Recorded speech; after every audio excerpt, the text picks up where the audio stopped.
들이신 날 위해 이 땅에 오신 독생자 예수 나의 마음과 뜻 다해 주를 사랑합니다. 날 위해 이 땅에 오신 독생자 예수 거룩하신 하나님, 거룩하신 하나님 주께 감사드리세. 날 위해 이 땅에 오신 독생자 예수 나의 맘과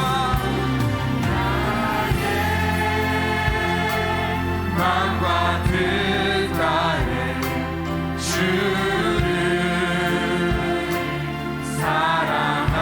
사랑합니다. 날 위해 이 땅에 오신 독생자 예수 내가 약할 때 강함 주고 가난한 때 우리를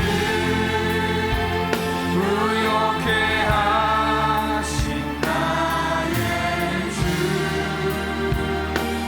감사 내가 약할 때 강함 주고 가난한 때 우리를 부욕해 하신 나의 주 감사 내가 약할 때 내가 약할 때 강함 주고 가난할 때 우리를 부욕해 하신 나의 주 감사 마지막으로 내가 약할 때 약할 때 강함 주고 가난할 때 우리를 부욕해 하신 나의 주 감사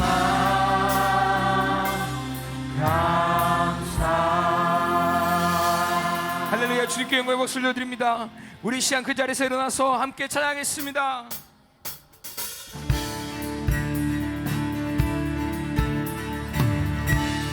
Open the eyes of my heart.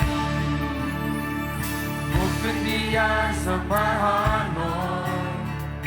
Open the eyes of my heart, 'cause I want to see you. I want to see you.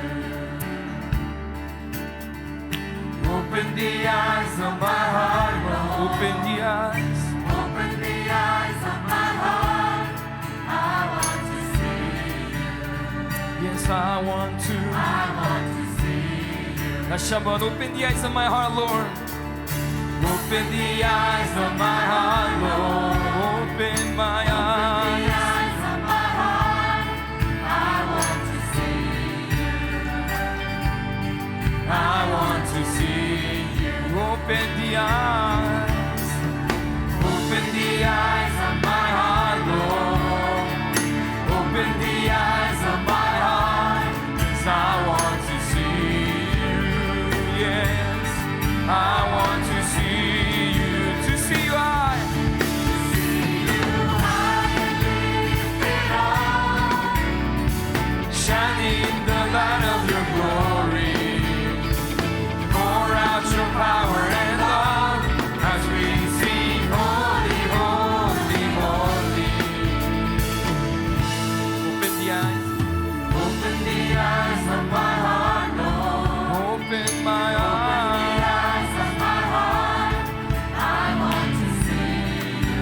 Yes, I want to see you.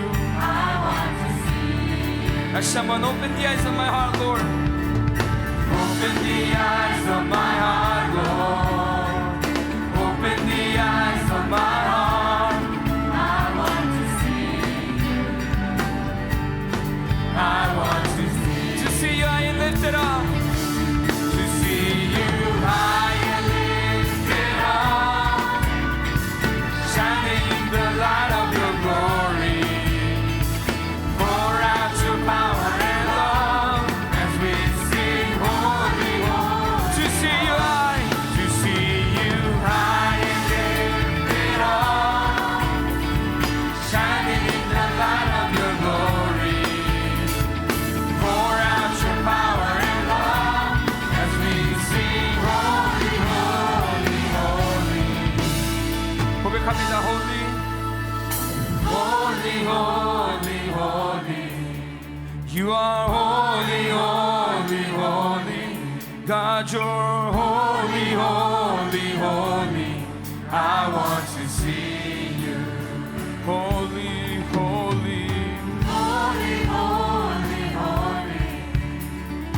Holy, holy, holy. Holy, holy, holy. I want to see you. Holy, holy. Holy, holy, holy. Holy, holy, holy.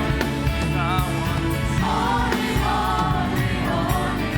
I want to see you. Holy, holy, holy. Holy, holy, holy. Holy, Of my heart, I want to see you. Yes, I want to see you. To see you high and lifted up, shining in the light of your glory. Pour out your power and love as we sing holy, holy. to see You high and lifted up, shining in the light of your glory. Pour out your power and love as we sing holy, holy, holy. Holy, holy, holy. Holy, holy, holy. Holy, holy, holy. 이 마지막으로 목소리로만 고백합니다. Holy, holy. Holy, holy, holy. Holy, holy, holy. Holy, holy, holy. I want to see you. 오늘 우리에게 주시는 하나님의 귀한 말씀은 출애굽기 20장 6절 한 절의 말씀입니다. 나를 사랑하고 내 계명을 지키는 자에게는 천대까지 은혜를 베푸느니라. 아멘. 오늘 선부 예배 드리는 모든 분들에게 우리 주님의 평강과 은혜가 넘쳐나게 되시기를 주님 이름으로 축원합니다. 자, 한번 따라해 보겠습니다. 다음 세대에게 은혜가 임하게 하라. 지난 주간에 한 목사님께 받은 미국 교육 현실에 대한 안타까운 글로 제가 전체 교육자 카톡방에도 올려 기도했던 것인데 가정의 달이기에 제가 짧게 요약하여 읽어드리겠습니다. 아이들 입시 교육에 35년을 지내온 경험상 요즘 미국 교육은 참으로 옳지 않은 길로 간다 생각합니다. 혹시 아셨나요? 부모 허락과 동의 없이 유치원생에게 원치 않는 성교육의 사진, 그림, 동영상을 보여주며 가르칠 수 있습니다. 혹시 아셨나요? 캘리포니아에서는 현재 어느 학교든지 12살만 넘으면 부모 동의 없이 그리고 부모에게 알리지도 않고 아이가 원한다면 낙태 수술을 시킬 수 있습니다. 또한 부모 동의나 알림 없이 아이에게 성전환 수술 준비 교육을 시킬 수 있습니다. 이 모든 교육은 하나님을 무시하는 정치인들이 만들고 정부 법안으로 묶여 있어서 부모가 원치 않는다고 해도 법적으로 거절할 수 있는 권한이 없습니다. 저는 부모로서, 크리스찬으로서, 또한 교육자로서 이제 더 이상 물러날 곳이 없다고 생각됩니다. 힘든 이민 생활을 하면서 귀하게 키운 우리 자녀들의 교육은 100년 미래를 결정하는 일입니다. 아마 산부 예배에 참석하신 성도님들 가운데도 학교를 다니던 때는 진리는 인정하면서 어느 것이 진리이냐를 다투는 시대를 지냈던 분들도 계실 것입니다. 하지만 지금 포스트 모더니즘 시대에 나타나는 특징은 다원주의라고 해서 절대 진리는 없다고 믿는 시대입니다. 낙태나 동성애 등 내 소견에 좋은 대로 사는 것이 행복한 인생이라고 하면서 결국은 인간을 지으시고 다스리시는 하나님을 몰아내려는 것이 되는죠. 자기 때가 얼마 남지 않은 것을 아는 원수마귀는 한 영혼이라도 더 지옥에 끌고 가려고 마지막 발악을 하는 듯합니다. 그러다 보니까 우리가 배운 기독교 역사 속에 초대교회 때 엄청난 핍박을 기독교가 받았듯이 21세기 지금 우리가 사는 이 시대의 기독교는 박해의 최악에 달하여서 역사상 초대교회보다 훨씬 더 많은, 가장 많은 순교자가 생기고 있고, 기독교 국가의 보루 같은 이 미국조차도 점점 안티 기독교의 영향으로 하나님을 잘 믿는 게 죄가 되는 듯한 분위기가 확산되어 가고 있습니다. 이런 거대한 말세적 현상 속에서 어떻게 하면 우리의 다음 세대를 건강한 신앙과 삶으로 인도할 수 있겠습니까? 오늘 저는 다음 세대에게 은혜가 임하게 하라라는 제목으로 이 시대를 살아가고 있는 저와 여러분에게 주시는 두 가지 하나님의 은혜를 함께 나누고자 합니다. 첫 번째, 우리가 먼저 하나님의 은혜 베푸심을 믿어야 합니다. 다시 한번, 우리가 먼저 무엇을 믿어야 한다고요? 하나님의 은혜 베푸심. 하나님의 은혜 베푸심을 우리가 먼저 믿어야 한다는 거예요. 오늘 본문의 말씀은요, 율법에서 가장 중요한 십계명을 주시면서 약속한 말씀인데, 천대까지 은혜를 베푸느니라 라고 말씀하고 있습니다.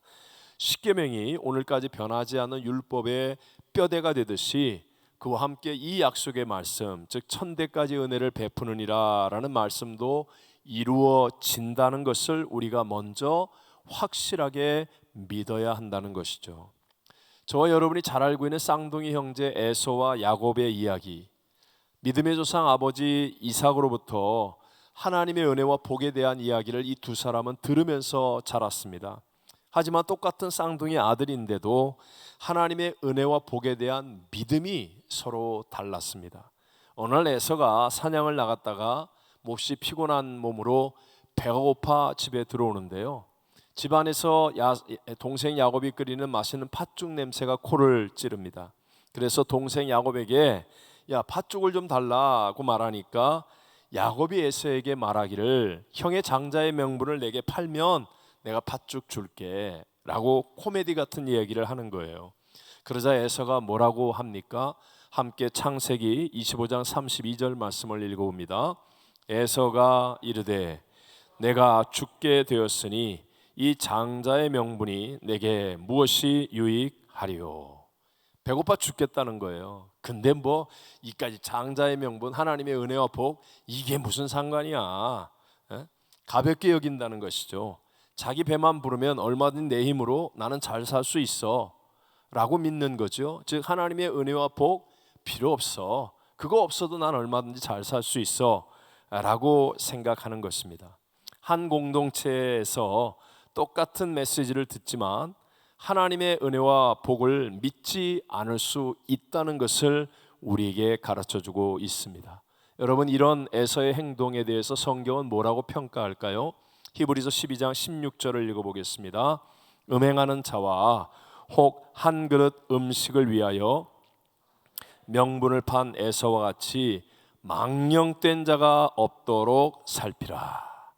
사실 성경에는요, 에서가 나쁜 짓을 했다든가 인간성이 나쁘다든가 뭐 이런 기록을 가지고 있지 않아요. 그런데 하나님의 은혜와 복을 가볍게 여겼더니 성경은 이런 에서를 향하여 망령된 자라고 말씀하며 믿음의 조상의 반열에서 제껴지는 불행을 가져오게 되었습니다. 여러분, 우리는 어떻습니까? 우린 정말 하나님의 은혜와 복을 기대하고 소원하는 삶을 살아가고 있습니까? 여러분, 아직 젊은 사람들이 많으니까 얼마든 내 힘으로 내가 노력하면 잘 살 수 있다고만 생각하십니까? 아주 간단한 한 예로 지난 화요일 우리 애녹게 효동관광을 다녀왔습니다. 참 많은 기관과 부서와 많은 성도님들이 정성을 다해서 준비하고 섬기고 마음을 모아서 또 좋은 관광버스를 다 2대를 대절하고 코스도 답사도 갔다 오고 다 해서 갑니다. 우리 인간의 노력으로 할 수 있는 걸 다 했다 할지라도 만약에 그날 하나님이 은혜를 베풀지 않고 갑자기 폭풍우가 친다든가 추운 날씨가 된다든가 아니면 가고 있는 이 프리웨이에 앞에 큰 대형 사고가 일어나서 길이 한나절 막혀버린다든가 이런 일이 생긴다면 우리 힘으로 아무것도 할 수 없는 것 아니겠습니까? 극단적인 예이긴 하지만 하나님이 오늘 우리에게 숨 쉴 수 있는 은혜를 주시고 미국의 이 좋은 환경이라는 은혜를 주시고 우리에게 모든 것을 은혜로 베풀어 주시는데 그 하나님의 손길은 우리보다 너무 커서 내 눈에 보이지 않는 것뿐이에요. 하나님의 역사는 은밀하시기 때문에 내가 눈치채지 못하는 것뿐이에요. 하지만 하나님의 은혜와 복이 있어야 진실로 우리의 삶의 수고와 애씀이 좋은 열매를 맺는 것임을 믿게 되시기를 바랍니다. 오늘 우리가 읽었던 이 성경 본문을 기록한 사람이 모세이죠. 모세는 어린 시절을 애굽의 왕궁에서 바로 왕의 공주의 아들로 자랐습니다. 그러니까 당시에 자기의 이 같은 히브리 민족은 다 노예 생활을 하고 있는데 자신은 최고의 학문, 최고의 무예, 최고의 인맥, 최고의 배경으로 정말 최고의 사람이 되었다는 이야기입니다. 그런 모세가 이제 나이 40이 되었을 때 자기 민족을 위해서 내 힘으로 한번 뭔가를 이루어 보겠다고 하다가 겨우 애굽 병사 하나를 때려 죽이고 그리고 그것이 탄로 나자 미디안 광야로 도망쳐버리는 신세가 되고 맙니다. 그리고 난 다음 나이 80이 되었을 때 무려 광야에서 40년을 지내고 80이 되어서 이제는 힘도 없고 가진 것도 없이 처가살이하고 있는 이 모세가 호렙산 가시떨기 나무의 불꽃 가운데 임재하시는 하나님을 만나게 되죠. 그리고 하나님의 부르심에 순종하여 하나님과의 연결이 이루어집니다. 그랬더니 자신의 최고의 때에 아무것도 이루지 못했던 이스라엘 민족을 구원하는 위대한 새 역사를 하나님의 은혜 안에서 이루게 되더라 라는 것을 우리에게 말씀하는 거예요. 자, 모세는 분명히 하나님의 은혜로 노예에 불과했던 이스라엘 민족이 당시 세계 최강의 나라를 무릎 꿇게 할 수 있었다는 것을 분명하게 체험했습니다. 모세는 하나님의 은혜로 홍해 바다가 갈라지고 그 바닷속을 육지처럼 건너가는 그 일을 실제로 체험했습니다. 모세는 이렇게 확실한 하나님과의 만남과 하나님의 은혜의 체험을 통해서 봐라, 너희들 먼저 하나님의 은혜의 베푸심을 믿으면 그러면 너희가 자손 천대까지 복을 받는 삶을 사는 거야 라는 마음으로 이 글을 하나님의 감동을 따라 기록한 것입니다. 만약에 지금 이 시간에 예배를 드리는 여러분들 가운데 다음 세대를 위한 이런 믿음이 내게 없다고 한다면 그것은 여러분의 자녀들이나 아니면 앞으로 올 세상이나 아니면 우리가 바라보는 다음 세대들의 허물과 약함과 문제를 너무나 잘 알아서 마음이 바로 문제의 선점을 당했기 때문이라는 것입니다. 우리가 살고 있는 세상은 언제나 문제를 말하게 되어 있습니다. 좋은 것을 말하지 않습니다. 교회가 매일매일 좋은 일을 이렇게 많이 해도 세상은 절대로 말하지 않습니다. 근데 우리 교회에 문제가 하나 생겼어요. 뭔가 잘못된 일이 생기면 금방 내일 교포신문에 나오고 온 세상에 나성순복음교회에서는 말이야 이러면서 소문이 가득하게 될 겁니다. 마찬가지로 세상에 좋은 일, 긍정적인 일, 아름다운 일은 말하지 않습니다. 온통 원수마귀가 우리를 도둑질하고 죽이고 멸망시키기 위해 어두운 일, 문제, 재난, 사고, 전쟁 이런 것들로 우리의 마음을 부정적이 되게 만드는 거예요. 그래서 우리들이 문제의 마음을 선점을 당하면 하나님을 기대하거나 믿는 믿음을 가질 수가 없다는 거예요. 지난 금요일 우리 사회 보신 김영환 목사님이 설교하신 것처럼 이 문제에 눈이 가려져 있으면 하나님을 믿을 수가 없게 되는 거죠. 그래서 우리는 흔히 말합니다. 다음 세대를 위해서 그러면 아유 걔네들은 틀렸어요. 아유 요즘 젊은 사람들은 안 돼요, 안 돼. 우리 자녀들의 실력으로는 이 어려운 시대에 이 땅에서 위대한 일을 할 수가 있겠어요? 안 됩니다. 맞는 얘기예요, 맞는 얘기. 우리의 다음 세대가 살아갈 세상은 지금보다도 훨씬 더 힘들고 어려워지는 것이 분명하기 때문에. 그러나 여러분 명심하십시오. 우리와 함께 하시는 하나님은 문제보다 크십니다.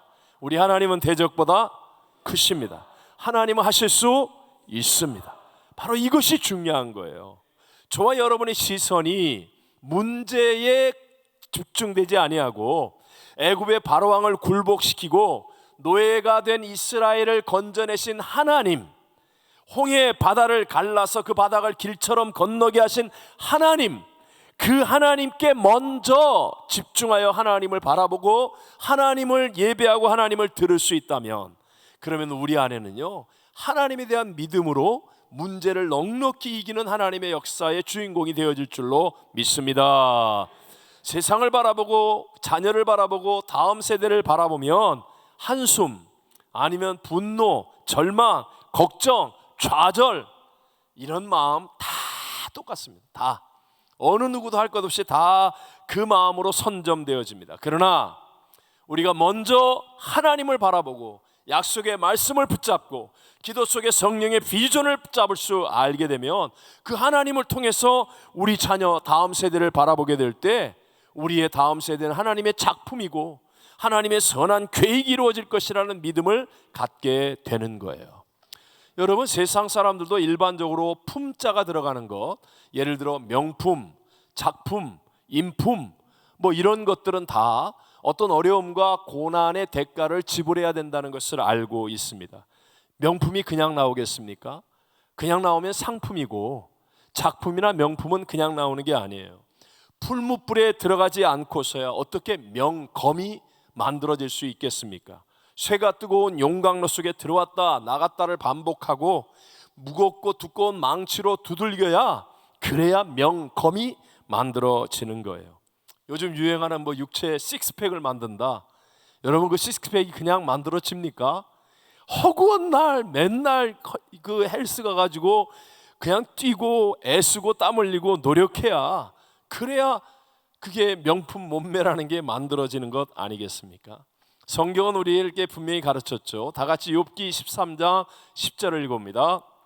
그러나 내가 가는 길을 그가 아시나니 그가 나를 단련하신 후에는 내가 순금같이 되어 나오리라. 그냥 순금이 되는 게 아니고 그가 나를 단련하신 후에는 최고의 가치 순금과 같이 된다라는 겁니다. 그러므로 여러분, 세상이 우리에게 말하고 있는 전제, 잘못된 전제를 고치셔야 합니다. 세상은 끊임없이 어려움을 피해야 된다, 고난은 나쁜 거야, 자꾸 이런 사고방식을 밀어넣습니다. 아니에요 여러분, 절대로 그렇지 않아요. 여러분이 명품이 되려면 어려움을 피하면 안 됩니다. 고난을 피하려고 하면 안 됩니다. 여러분의 인생이 가치 있고 보람되려면 여러분 고난과 어려움을 두려워해서는 안 됩니다. 고난이 다가올 때, 어려움이 다가올 때 이상하게 여기고 아유 나 끝장났어, 망했어, 이렇게 하면 이런 피하는 인생은 결국 보조금 받는 인생으로 끝나는 거예요. 그런 인생이 아니라 나의 인생이 정말 하나님을 체험하고 하나님 앞에 명품이 되고 작품이 되어지고 하나님의 영광을 드러내는 사람이 되려면 고난을 이상하게 여기지 말라는 거예요.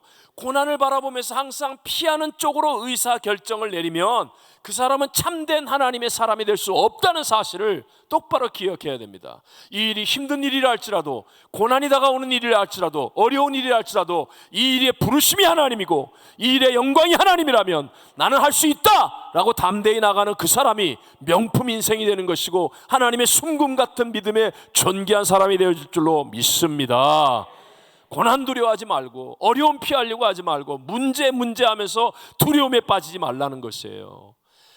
우리 모두가 잘 아는 사람, 제가 몇 번이나 얘기했던 닉 부이치치, 세르비아계의 이민자 가정에서 태어났습니다. 태어날 때부터 두 팔이 없어요. 두 다리가 없어요.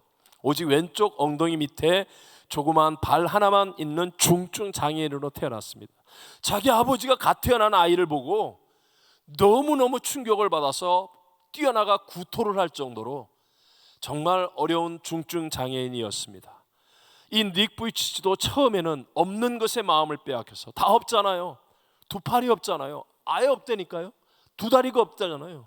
없는 것에 마음을 빼앗겨서 여러 번 자살을 시도했었습니다. 그러나 그가 주님을 만나 변화됩니다. 주님을 만나고 난 다음부터는 없는 것에 마음을 빼앗기지 않고 있는 것, 발 하나가 있어요. 발 하나. 그 발 하나로 공을 차고 컴퓨터 자판을 치고 그 발 하나로 펜을 집어서 글씨를 쓰고 그 발 하나로 물건들을 집어들고 그 발 하나로 모든 일들을 합니다.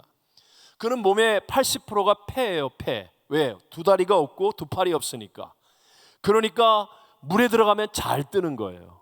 남들보다 잘 떠요. 그래서 수영을 하고 물 안에서 모든 것을 합니다. 또 스케이트보드도 타고. 여러분, 저 닉 부이치치는 우리가 봤을 때 절망의 존재인 것 같은데, 하지만 그가 하나님 안에서 문제 어려움을 피하지 않고 하나님의 뜻과 사명을 붙들고 살아가니까 저와는 비교할 수 없을 정도로 수많은 젊은이들을 돌이키게 만들고 절망에 빠진 사람들을 이렇게 세우는 희망을 주는 목회자가 되었고요. 그는 결혼도 해서 정상적인 자녀 4명의 아버지가 되었습니다. 그가 한 말, 최고의 장애는 당신 안에 있는 두려움이다. 문제만 보면, 고난과 어려움만 보면 두려워하는 마음, 그것이 오히려 더 큰 장애다 라고 말하는 거예요. 당신은 아름답다. 넘어진 당신도 아름답다. 일어서려는 당신은 더 사랑스럽다 라고 말합니다. 여러분, 기억하십시오. 문제가 아니라 문제보다 크신 하나님을 바라보지 못하는 게 문제입니다. 어떤 문제, 어떤 어려움, 어떤 순간을 만나도 문제보다 크신 하나님을 먼저 바라볼 수 있는 사람이 되어지면 반드시 하나님의 능력으로 위대한 하나님의 새 역사를 이룰 수 있게 될 줄로 믿습니다. 요한일서 5장 4절을 다 같이 읽어봅니다. 무릇 하나님께로부터 난 자마다 세상을 이기느니라. 세상을 이기는 승리는 이것이니 우리의 믿음이니라. 아멘. 두 번째, 우리의 다음 세대에게 은혜가 임하게 하려면 내가 또는 우리가 지금 믿음을 증거하며 행해야 합니다. 다시 한번, 누가? 우리가. 언제? 지금. 무엇을 하라고요? 믿음을 증거하며 행해야 합니다. 내가 바로 지금, 우리가 바로 지금 믿음을 증거하며 행하는 삶, 현실에서 이루어지는 모든 하나님의 역사는 믿음으로 행할 때 이루어집니다. 그래서 예수님께서 이 땅에서 보여주신 기적과 은혜는 내 믿음대로 될지어다 이렇게 하셨지, 그냥 가만히 있는데 하나님이 뚝딱하고 역사해 보신 적은 하나도 없어요. 내가 믿음으로 행할 때 하나님의 역사가 나의 현실 속에 이루어지는 것입니다. 오늘 본문에서도 우리의 다음 세대 천대까지 은혜를 베풀어 주시기 위해서 우리가 바로 지금 하나님이 보실 때 나를 사랑하고 나의 계명을 지키는 자가 되어야 한다라고 말하는 거예요. 내가 할 수 있는 것으로 하나님을 사랑하고 하나님의 계명을 지키는 행함이 있을 때, 그때 하나님의 은혜가 우리의 다음 세대 천대까지 베풀어진다라고 말씀하고 있는 거예요. 요즘 한국 젊은이들에게 영향력을 주는 도서 인플루언서 중에 한 명인 배정환 씨는 행동하는 독서라는 자신만의 브랜드를 가지고 있는데요. 그가 쓴 책 가서 만나고 이야기하라에 보면 주둥이로 가르치는 것은 사람밖에 없습니다. 모든 동물은 몸으로 가르칩니다. 이런 이야기가 나옵니다. 여러분, 전 세계에서 유대인들의 교육이 가장 뛰어나다고 다 인정합니다. 유대인들의 IQ는 한국 사람보다 낮습니다. 그런데도 전 세계를 우리 그 다음 세대들이 다스릴 수 있는 것은 바로 이 교육이라고 말하는데요. 그런데 그 교육은 부모가 직접 솔선수범으로 자녀들을 가르치기 때문이라는 거예요. 우리가 잘 아는 성경의 바울도 유대인 아니에요? 그가 항상 하는 말, 다른 그리스도인들을 향하여 너희는 나를 본받는 자가 되라 하면서 항상 앞장서는 거예요. 목사님이 자주 얘기하지만 여러분, 소나 말과 같은 짐승은 뒤에서 채찍으로 때리고 소리 지르면서 해도 갑니다. 근데 사람은 앞에서 본을 보이지 않으면 절대로 움직이지 않습니다. 이것은 신앙에서도 마찬가지예요. 특별히 우리 한국 사람들도 교육열로 말하면 뭐 유대인 못지않게 뜨겁다라고 인정을 받죠. 유명합니다. 그러나 방법에 있어서는요, 우리는 어릴 때부터 애들을 학원에 보내요. 좋은 학원, 비싼 학원, 유명한 학원, 학원에 될 수 있으면 많이 보내는 거예요. 부모가 함께하고 부모가 본을 보이고 부모가 직접 가르치는 교육이 별로 없습니다. 심지어는 신앙도 마찬가지예요. 신앙도 교회에다가 위탁하는 거예요. 교회만 보내면 다 돼. 주일학교만 보내면 다 돼. 그냥 학생부만 보내면 다 돼. 그 다음에 뭘 배웠는지, 뭘 기도하는지, 가정예배 한번 안 드리고 하나님 말씀에 대해서 함께 나눠보고 함께 해본 적도 없고, 이게 위탁이에요, 위탁. 그러니까 여러분 보세요. 우리의 자녀들에게 부모 세대와는 비교할 수 없을 정도로 많은 능력과 지식을 전수해 주었음에도 불구하고 부모의 권위는 사라져가고 있습니다. 우리 한국이 옛날에는 부모 공경하는 1등 국가였어요. 지금은 어른 공경 안 합니다. 왜요? 본을 보이지 않았기 때문에요. 본을 보이지 않았기 때문에. 특별히 신앙은 강요와 잔소리로 이루어지지 않습니다. 반드시 자녀들 앞에서 본을 보여야 돼요. 함께 해야 돼요. 자녀들 보는 데서 성경을 읽어야 돼요. 목사님의 기억 속에 남는, 제가 3부 예배 때만 간증하는 분이 계세요. 이분은 정말 예수 믿기 어려운 분이었어요. 월남전에 참전해서 사람도 많이 죽였기 때문에 눈에서 진짜 살기가 가득한 분이에요. 근데 정말 기적 같은 하나님의 은혜로는 못할 게 없죠. 예수를 믿었습니다. 그러고 난 다음에 첫 번째 마음에 닿은 소원이 자기의 자녀예요. 자녀가 아들과 딸이 있었는데 따님은 그래도 좀 착한데 이 아들이 아빠 성격을 닮아서 너무 잔인하고 강해요. 그래서 초등학생인데 동네를 나가서 싸움박질을 하는 거예요. 중학생이 되더니 거칠 게 없는 거예요. 너무 거칠어요. 싸움박질을 많이 하고 잔인하고 포악해요. 어떻게 할 도리가 없었어요. 저하고 같이 기도하고 상담하면서 제가 그랬어요. 그분에게, 집사님, 이제부터 집사님이 해야 될 일은 하나님의 은혜가 자손에게 임하는 것밖에 없습니다. 그러기 위해 애가 보는 앞에서 신앙에 할 수 있는 것을 본을 보이십시오. 그래서 새벽 예배를 딱 갔다 오면 아이가 학교는 갈 거 아니야. 가기 전에 식탁에 앉아서, 뭐 방에 나가는 문 있는 데가 식탁이니까 거기 앉아서 성경을 쓰기 시작했습니다. 그리고 밑에가 아파트인데 아래가 가게고 위에가 집이에요. 가게에 있다가 아이가 집에 돌아올 시간 전에 다시 집에 가서 성경을 쓰기 시작했습니다. 그러니까 이 아이는 눈 뜨면 아빠가 성경 쓰고 있고, 학교 갔다 오면 아빠가 성경 쓰고 있고, 저녁 내내 텔레비 한 번 안 보고 성경 쓰는 거예요. 무려 성경을 7번 썼습니다. 7번. 그런데 놀랍게도 이 아들이 변화되었습니다. 잔소리 한 번도 안 했어요. 그냥 애가 보는 앞에서 무조건 성경을 쓰고 인내하면서 아이에게 신앙의 본을 보였어요. 7번 쓰고 변했습니다. 미국에서 진짜 잘 됐어요.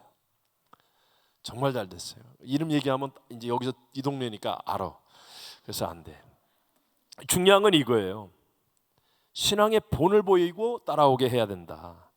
과연 우리의 다음 세대에게 나의 모습, 우리 교회의 모습은 어떻게 보여주고 있을까요?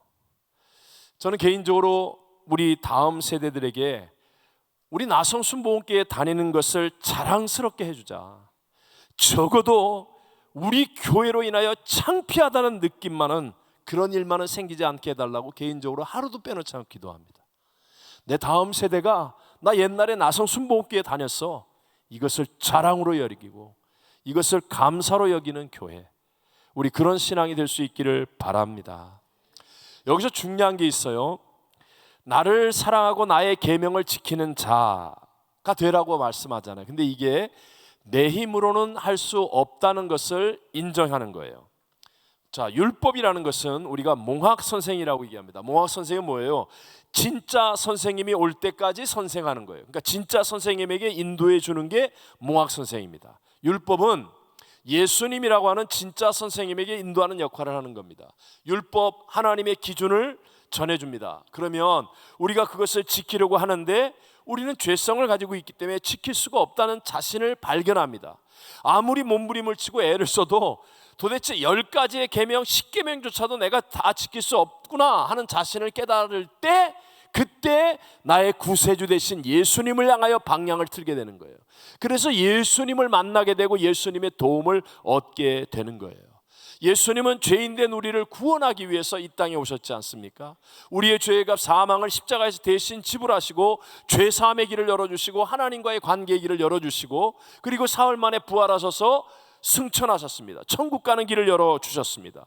그 예수님이 승천하신 다음에 우리와 함께 하시고 우리 속에 거하시는 보혜사 성령님을 보내주신 거예요. 그래서 내가 하나님을 사랑하고 내가 하나님의 계명을 지키는 건 안 돼요. 그러니까 여러분, 안 되는구나, 이건 해봤자 소용없구나, 그러니까 나는 하나님의 은혜 못 받을 사람이야 라고 생각하면 안 되고, 그건 목사님도 그렇고 모든 사람이 다 안 돼요. 그래서 예수님을 부르는 거예요. 나는 안 됩니다, 예수님.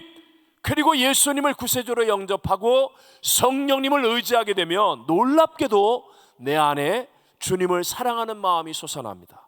옛날에는 텔레비 보는 게 더 재밌었는데, 그런데 성령님을 의지하고 나니까 텔레비를 보면 왜 이렇게 시시한지 몰라. 왜 저런 사람들의 신변잡기 이야기에 내 시간을 보내고 있는지 억울해.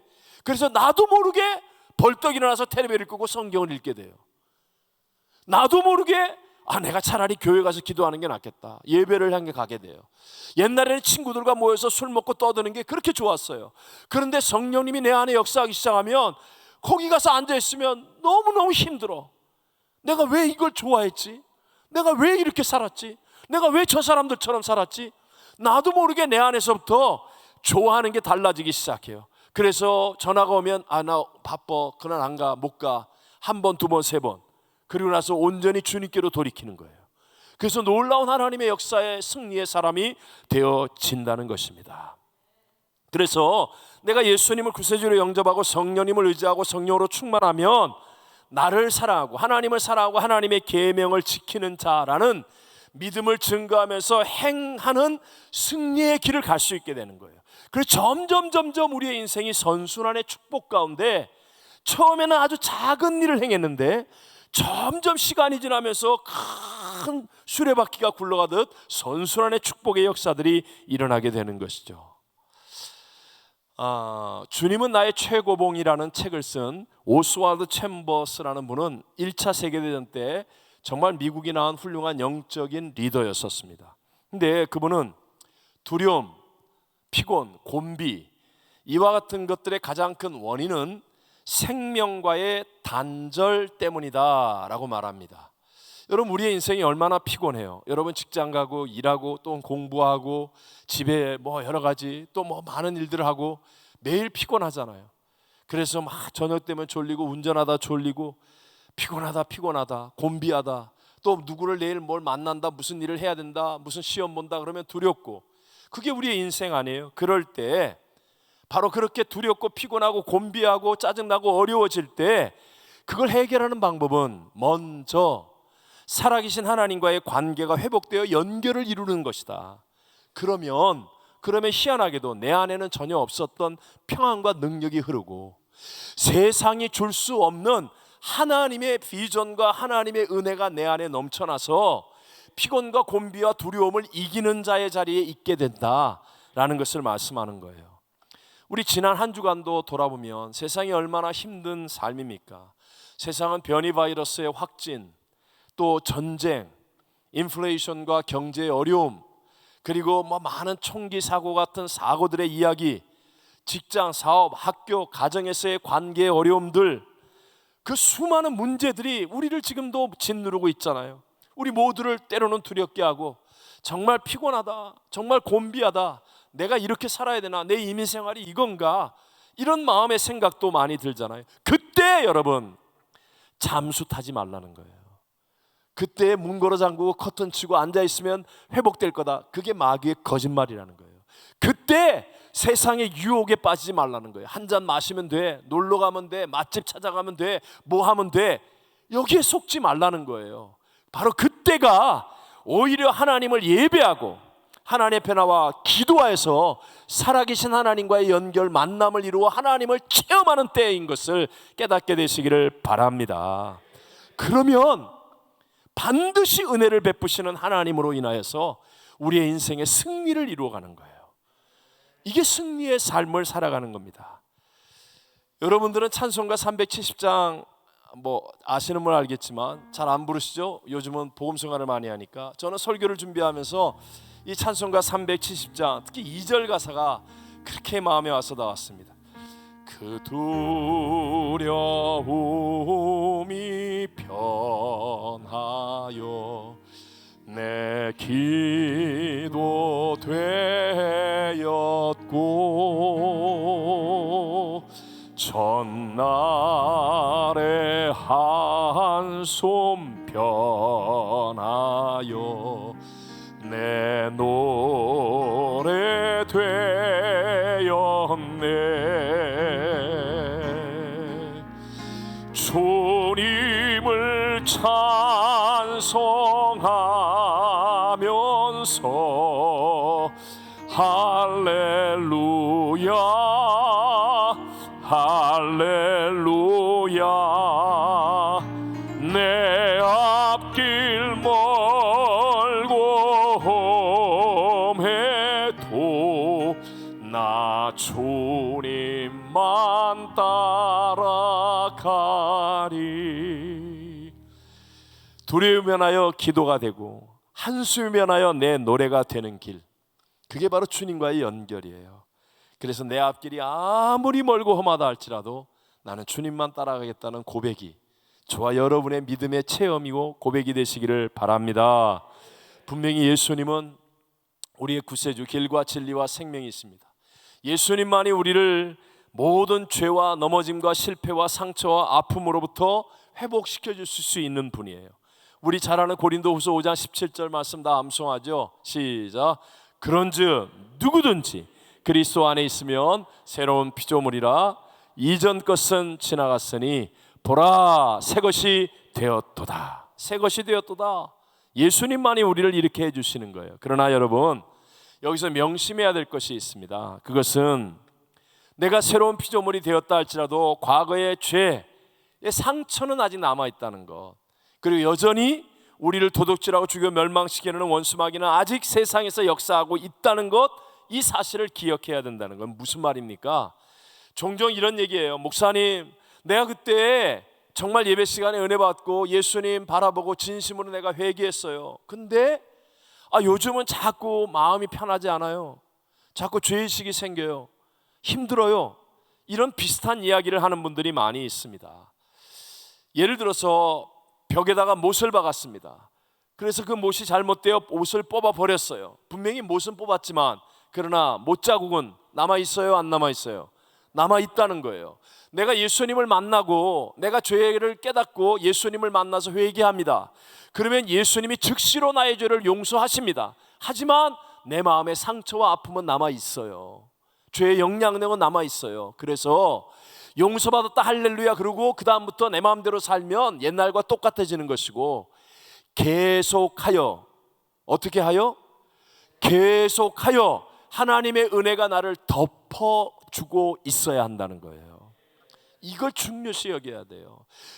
발작적으로 부흥회 때 한번 막 대성통곡하고 회개했다고 그러고 그 다음 날부터 또 옛날하고 똑같이 옛사람대로 살면 회개하는 그때 잠깐 카타르시스를 맛볼 뿐이고 계속하여 죄의 영향력 속에 상처와 아픔과 미움과 갈등 속에 방황하는 신앙이 될 수밖에 없다는 거예요. 하나님 분명히 우리를 용서했어요. 그러면 가서 다시는 죄를 짓지 말라 하신 말씀처럼 내가 계속하여서 예수님의 십자가의 은혜, 성령의 은혜가 나를 덮어 주실 수 있도록 해야 한다는 거예요. 예수님을 믿어도 성격은 잘 안 바뀌잖아요. 예수님 믿었다고 급한 사람이 갑자기 아주 느리고 막 완전한 사람이 됩니까? 아니, 여전히 급합니다. 그런데 하나님의 은혜로 덮여 있으면 그 급함이 베드로 사도처럼 귀하게 쓰임을 받아서 하나님의 영광을 나타내는 급함이 되어진다는 거예요. 예수님을 분명히 믿는 사람인데도 불구하고 또다시 넘어질 수도 있다는 사실을 알아야 됩니다. 그러니까 한 번만 승리하는 신앙이 되면 안 돼요. 교회 와서 잠깐 은혜 받는 신앙이 아니라 계속하여서 은혜가 유지되고 이기는 자가 되어지는 것. 그래서 철치 끝이잖아요. 철치 끝이 뭐예요? 철저하고 치열하게 끝까지. 다시 한번 철저하고 치열하게 끝까지 24시간 예수님과 동행하는 성령 충만한 은혜 가운데 있도록 기도하는 것. 이 기도하는 것이 바로 우리의 믿음의 행함이 되어야 한다는 겁니다. 계속하여 기도함으로 이 작은 믿음의 행함, 기도를 못할 사람은 아무도 없잖아요. 밥 먹을 때도 기도할 수 있고, 운전하면서도 기도할 수 있고, 걸어가면서도 기도할 수 있고, 화장실에 가서도 기도할 수 있고, 성전에서 기도할 수 있고, 화날 때도 좋을 때도 목욕할 때도 언제든지 기도할 수 있잖아요.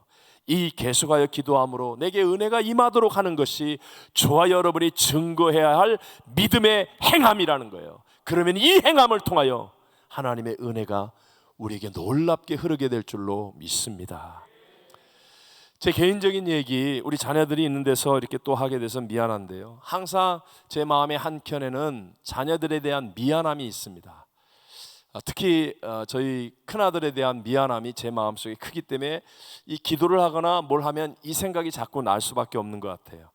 제 큰아들은 이제 저희 집안의 장손으로 태어나서 태어날 때부터 저희 아버님, 어머님 또 우리 온 집안의 축복과 은혜 속에 있었습니다.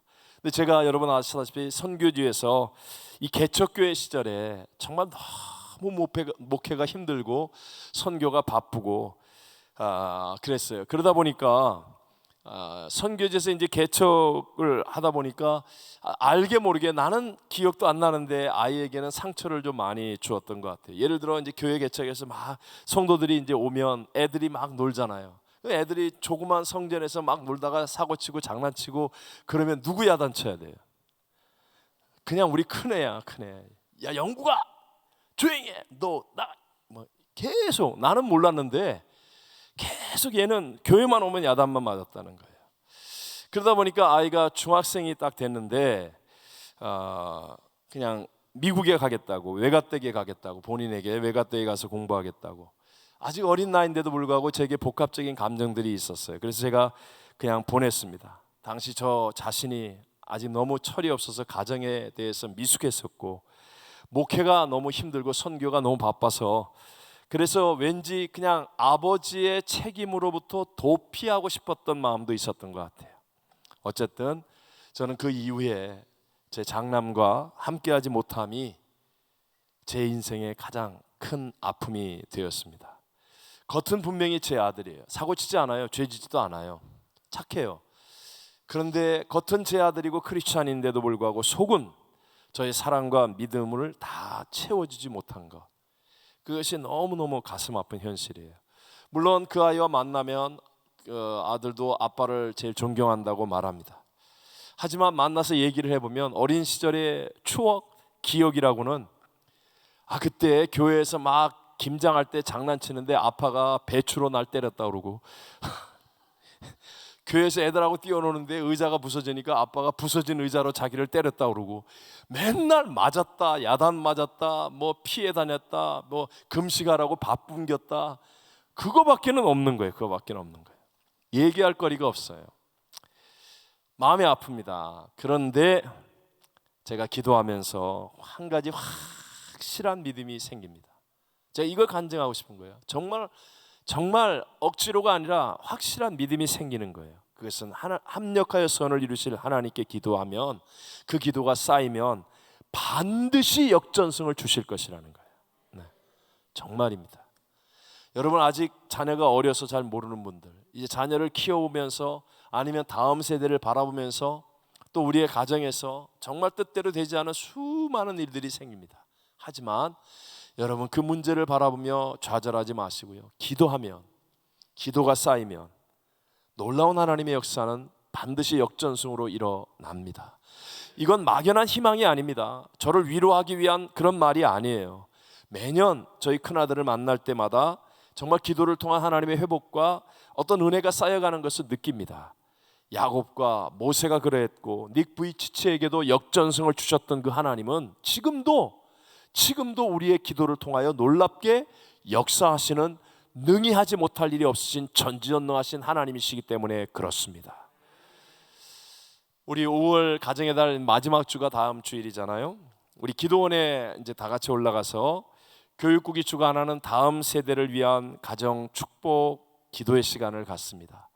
저에게는 참 의미가 있고 중요하다고 생각합니다. 왜냐하면 하나님은 반드시 우리가 믿음으로 행하는 우리들의 기도를 통해서 우리의 소중한 다음 세대에게 놀라운 은혜를 베풀어 주실 것이 믿어지기 때문입니다.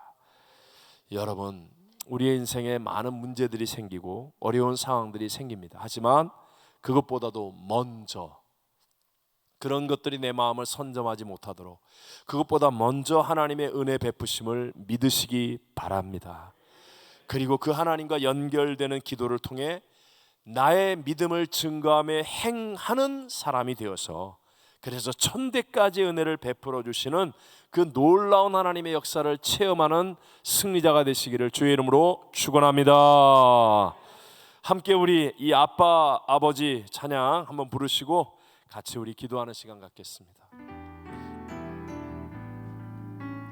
아빠 아버지, 아빠 아버지, 아빠 아버지, 나를 안으시고 바라보시는 아빠 아버지, 아빠 아버지, 아빠 아버지, 나를 도우시고 힘주시는 아버지, 주는 내 마음을 고치시고 볼 수 없는 상처 만지시네.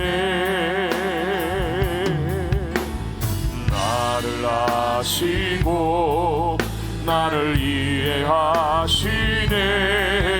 내 영혼 새롭게 세우신 아빠 아버지, 아빠 아버지, 아빠 아버지, 나를 안으시고 바라보시는 아빠 아버지, 아빠 아버지, 아빠 아버지, 나를 도우시고 힘주시는 아버지,